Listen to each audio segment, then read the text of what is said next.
প্রাথমিকের মামলা সরেছে বিচারপতি অভিজিৎ গঙ্গোপাধ্যায়ের এজলাস থেকে, কিন্তু মামলাকারীরা এখনো ভুলতে পারেনি বিচারপতি গঙ্গোপাধ্যায়ের অবদান। এখনো তাকে ভগবান মানেন চাকরি প্রার্থীরা। বুধবার বিচারপতি গঙ্গোপাধ্যায়ের এজলাসে এমনই ছবি ফুটে উঠল। প্রাথমিক চাকরি প্রার্থী কাকলিকর বিচারপতি গঙ্গোপাধ্যায়ের এজলাসে হাজির হয়ে বলেন, ঈশ্বরকে দেখিনি, আপনাকে দেখেছি। আপনার সাথে আমরা স্বচ্ছন্দে কথা বলতে পারি, অন্যরা কথা শোনে না। আপনার থেকে আমাদের প্রাথমিকের মামলা চলে গেল, আমরা এখন কি করব? আপনার উপর আমাদের অগাধ ভরসা।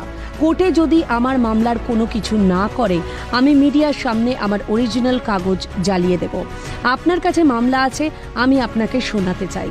চাকরি প্রার্থীদের কাতর আবেদনে বিচারপতি গঙ্গোপাধ্যায় মন্তব্য করেন, এই ভুল করবেন না, দরকার হলে জেরক্স করে জ্বালাবেন।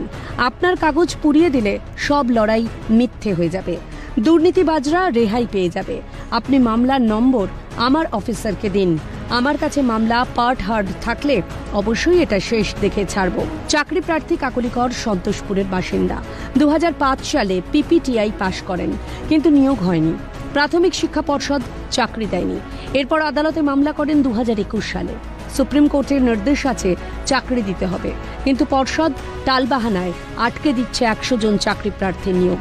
এই পরিস্থিতিতে প্রথম যিনি চাকরি প্রার্থীদের পাশে থেকে চাকরি প্রার্থীদের হিতে একের পর এক নির্দেশ দেন, আর যার ফলে আশার আলো দেখতে পায় চাকরি প্রার্থীরা।